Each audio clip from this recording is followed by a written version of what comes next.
Right, welcome everyone.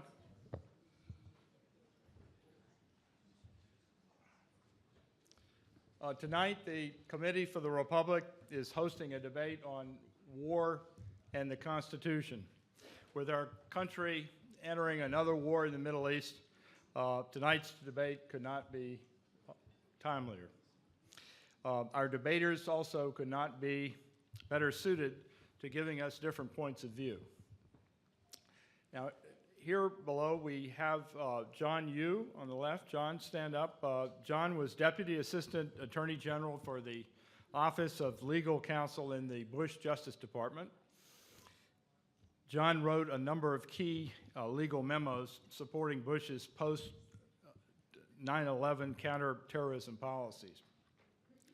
And then Bruce, stand up. Bruce was Associate Deputy Attorney General under President Reagan, and also was Chief Policy Advisor to Rand Paul during the 2012 presidential campaign.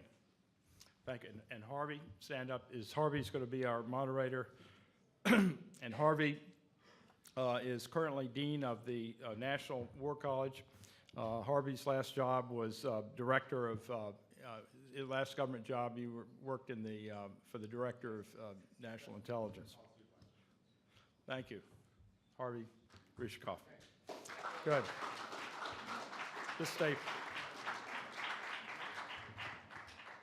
There wasn't a single founder who doubted that going to war was the most important decision the Republic could make.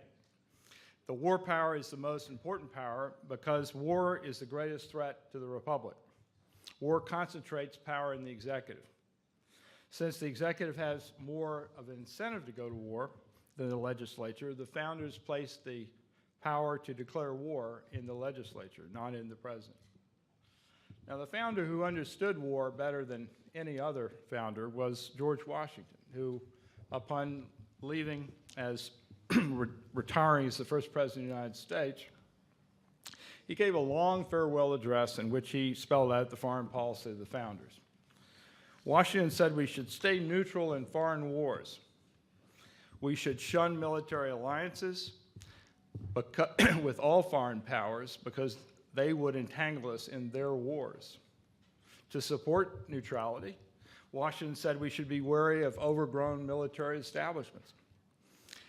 He said we should not borrow more money in our generation than we can pay off. And of course, avoid political factions. Sounds pretty good to me. I'm sticking with George. But let's see what our speakers have to say tonight. Harvey, why don't you come up? You're the moderator. We're going to do 10 minutes each. Bruce, you're going to go first, and then John, and then Harvey's going to ask some questions of the panelists, and then we're going to open it up to all of you to talk. Thanks.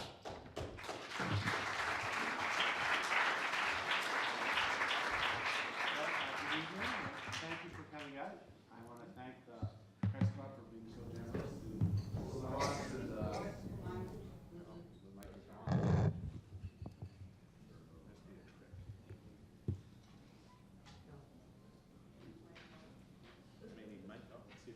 I wish they could do this with Bruce's microphone too. Okay. There it is. All right. Well, good evening. Thank you for coming out tonight. I want to thank the Press Club for being so generous and the organization to do this. We've done this a number of times, John and Bruce and myself. First, I have to make the caveat. I am with the National War College and the American Bar Association Standing Committee on Law and National Security, but I'm here in my personal capacity and not representing those two organizations per se. But we think it's very important to have events like this, and you could not have two more experienced debaters. And what we're going to do, as was laid out, is that we'll have 10 minutes on each side, and then we'll have 5 minutes of rebuttal, and then I'll pose a few questions that may have been raised by the speakers. Can I borrow a pen, actually? Does someone have a pen out there? I realize that my father would be very upset. Thank you so much. And then I think what we want to do is to get the audience involved and have people, and what I encourage you to do is, as a law professor, ask short, crisp questions. I don't think this is an opportunity to have political speeches, and it really is an opportunity to sharpen the debate that is will take place on executive power and war. And as was pointed out, it's an extraordinarily timely issue that has great historical legacy and real contemporary power. So with that, Bruce, why don't you start off? All those who seek to destroy liberty in democratic nations ought to know that war is the surest and the shortest means to accomplish it. Those were the words written by Alexis de Tocqueville in Democracy of America over 150 years ago. And the Founding Fathers were prescient in recognizing that fact. James Wilson, one of the founding generation, spoke about putting clogs in the arteries of war. And that was why virtually every member of the Constitutional Convention and the ratification debates understood that only Congress, not the executive branch, could authorize the initiation of warfare. Congress doesn't aggrandize power, its power diminishes in times of war. Now, what is it that makes war so threatening to our Republican dispensation? First, the power of the government concentrates in the executive. It wrenches our customary separation of powers principles. Congress and the judiciary are reduced to virtual ink blots. The courts seldom, if ever, interfere with any national security decision of the president. And we can see today the president claiming power during the so-called war against Al-Qaeda, ISIS, Iraq, or otherwise, the power unilaterally to kill any American citizen on his say-so alone if he declares them an imminent danger to the United States. The most awesome power ever entrusted to any individual. There's no judicial review, there's no congressional review, it is final. But that's not the only awesome power that the president wields as well in times of war. Think of the powers of surveillance that were disclosed by Edward Snowden. But even before then, shortly after 9/11, the president claimed the power under his terrorist surveillance program to intercept emails, conversations of Americans internationally without any statutory authorization whatsoever, not even a FISA court. And then we have the detentions without accusation or trial at Guantanamo Bay, where we don't have customary due process, where we have a chance to confront your accusers. You're not accused of any particular crime or wrongdoing. But these are examples, I think, of how the powers of the presidency climb during wartime, and presidents never surrender the power back. But there's a second, I think, wrench in our system during war, and that is customary transparency, the heart of the idea of government by the consent of the governed, yields to secrecy. And government by the consent of the governed is mocked if the people do not know what their government is doing. How can they give consent?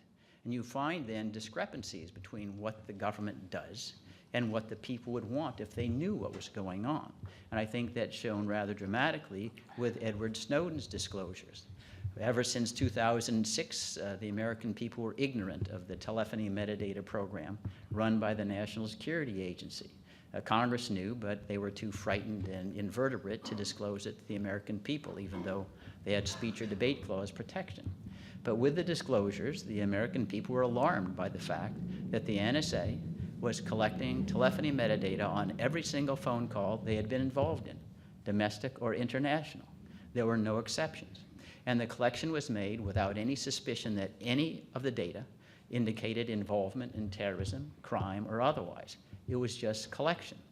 Now, think of that program. When it was revealed to the public, they were generally aghast, and it was the public pressure that forced President Obama to curtail the program by executive order and followed by congressional hearings for the first time that were genuine, all provoked by Edward Snowden. Indeed, imagine a lot of conversations you've had over liberty and the right to be left alone, you've had because of Edward Snowden, not because of Congress or the executive. But this kind of secrecy is characteristic during wartime. And secrecy also, I believe, leads to misguided decisions of the type of the Bay of Pigs, where we had the CIA forecasting that Cuban people would rise up en masse against Fidel Castro, and it was a disaster. think President Kennedy said he wished the New York Times had leaked the